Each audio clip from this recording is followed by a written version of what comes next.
Greetings! It is I, Titus Naravan Dracovin, Lord and Emperor of the Dracovin Empire, and welcome. It is time to continue my discussion on the various campaign settings of Dungeons & Dragons, many of which date back to Advanced Dungeons & Dragons. So we've been talking about the first one I want to discuss, Spelljammer, Dungeons & Dragons Adventures in Space. Alright, we've been talking combat, and last time we talked about the fact that your ships can take critical hits. There are two different ways it can receive a critical hit. Through reaching 50% health, or just rolling it like normal, like you'd have a critical hit against a person. Now, the effects of the critical hit are, of course, a d20 roll to see what exactly will happen. Each number will be a various effect from a chart. Such effects could be extra damage. Now, this extra damage will either be 5 or 10. It's very standard amounts of damage. It could have it that a crew member is affected by the attack. This takes the form of either a crew member on deck taking the same weapon damage as the ship itself, or someone within the ship taking that same damage. The ship itself could be shaked.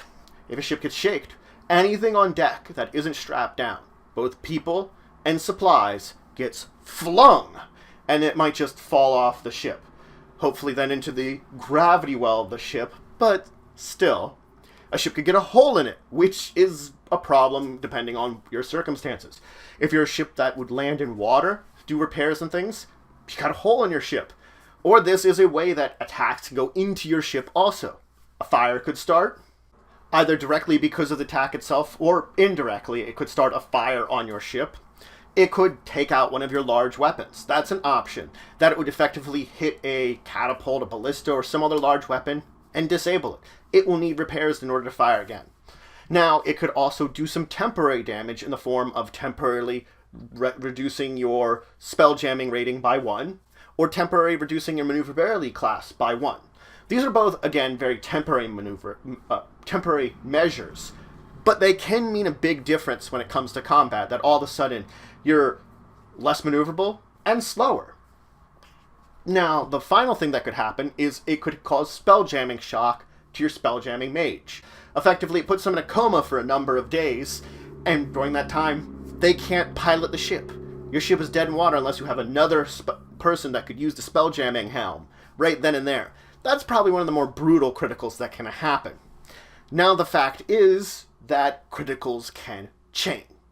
What I really mean by this is when I mentioned the critical that can cause damage, this is the easiest example of it. It does 5 to 10 extra damage. Guess what? That might hit me at the 50% mark. I just chained criticals. I went from one critical to another. So your ship could take a chain of criticals that could occur because of a number of effects hitting it like this. And that damage could be unpleasant to your poor ship because of that. Granted, 2 seems to be the normal chain you can get, but still, that's 2 criticals in a row that are shaking your ship to the core and maybe causing some problems. Now, when your ship reaches 0 hull points, it begins to break up. A ship that is breaking up, well, we investigate it. We look how many tons is it. For every 10 tons the ship is, we will roll a d6. This d6 represents the number of chunks, large chunks of the ship that are left that support atmosphere to themselves. So if I'm 100 tons, I roll 10d6, I have between 10 to 100 large chunks of my ship left over, in amongst the debris of the ship as it breaks apart because of the damage. So what's left of the crew can be in amongst these pieces.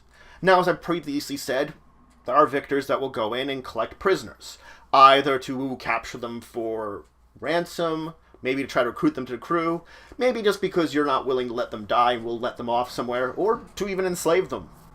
Various reasons to capture someone. They also might just abandon them.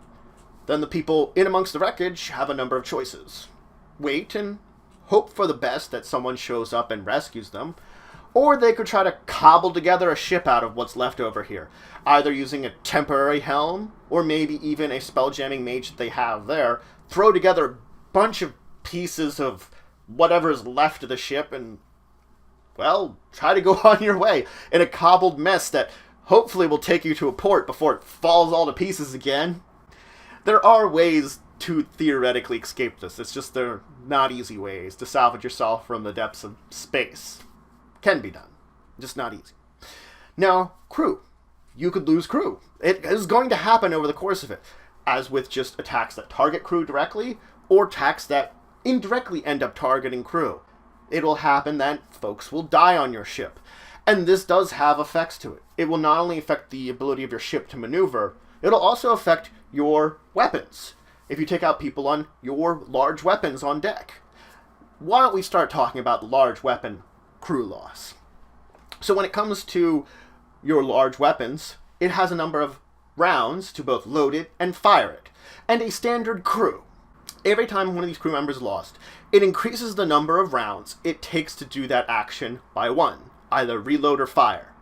So the more of them you lose, so if I started with a standard crew of 4, had that 4, I lost 2 of them, 2 more rounds to both fire and reload. The thing is, if this occurs in the middle of doing the reloading or firing, well, it still increases that time. It's not a percentage, it's, I lost a person, oh, it's going to take us all of a sudden 1 more round to reload it. Oh, it's going to take us 1 more round to finish firing it as we've started doing it. We're interrupted in this case. If you are in the middle of either reloading or firing and all the crew dies, when a new crew comes in that replaces them, they have to start from scratch. They're not in a position to continue with the reload process that the other people are working on or the firing process because the interruption just stopped everything and they don't know where everything was going. They have to start from scratch to make sure it's their work. So losing the entire crew can be very difficult to deal with when it comes to firing a ship-based weapon. Not impossible, but it interferes with you. So losing crew does affect you in another way. Balancing act. You have a standard number of crew you need to maneuver your ship, standard amount of crew for each of your weapons. When you start losing those, you have to figure out where you're balancing it. Because this means that you don't only lose crew to one, you could just lose crew on one side and have to send it to the other.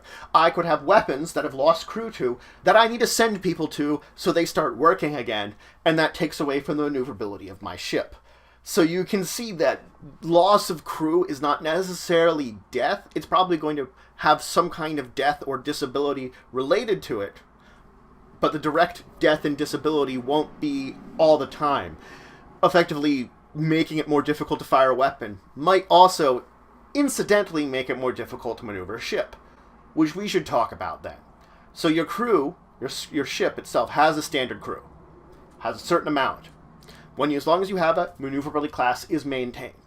As soon as I drop below that, but I do not hit the half of the amount of crew I would normally have, my ship functions at a maneuverability class of 1 less.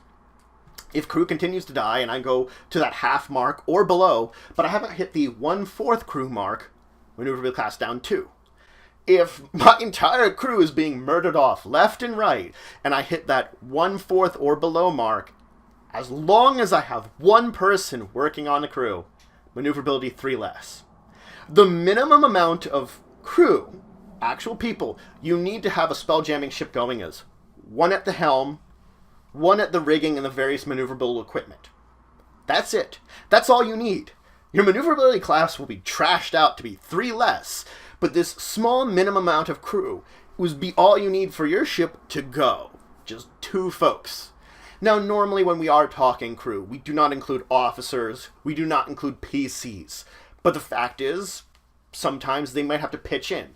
And having them pitch in and join out, either officers may be joining with weapon crews to replace lost crew, or jumping in to help the maneuverability class and the crew in that end, they can do it. Same with your PCs. You might feel it's necessary to hop in as part of the crew in order to keep things going. Maybe keep that number right above that half mark so you don't only lose 1 maneuverability and not 2, which might make the difference in the long run. But again, you really only need those 2 to keep the ship going. And as long as you have them, someone at the helm, someone at the rigging, you will keep going. Just not great maneuverability. Again, if your ship does then end up being destroyed in this entire endeavor, the remaining crew that didn't die horribly in the ensuing battle remains up within the debris field in the hex that it broke up in. So they are in that same hex that it was. That's another important thing that you kind of have to think about. you all end up here.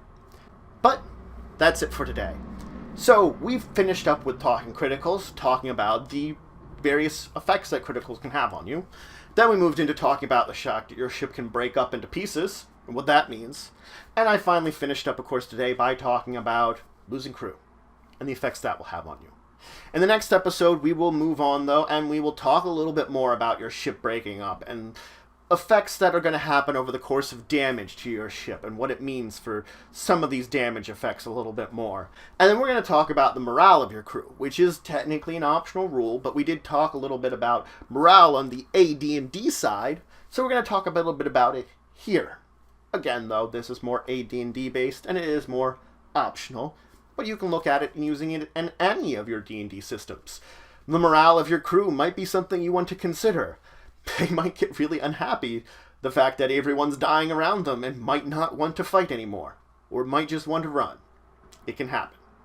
But I hope you're having a great day, and until the next time, I bid you farewell.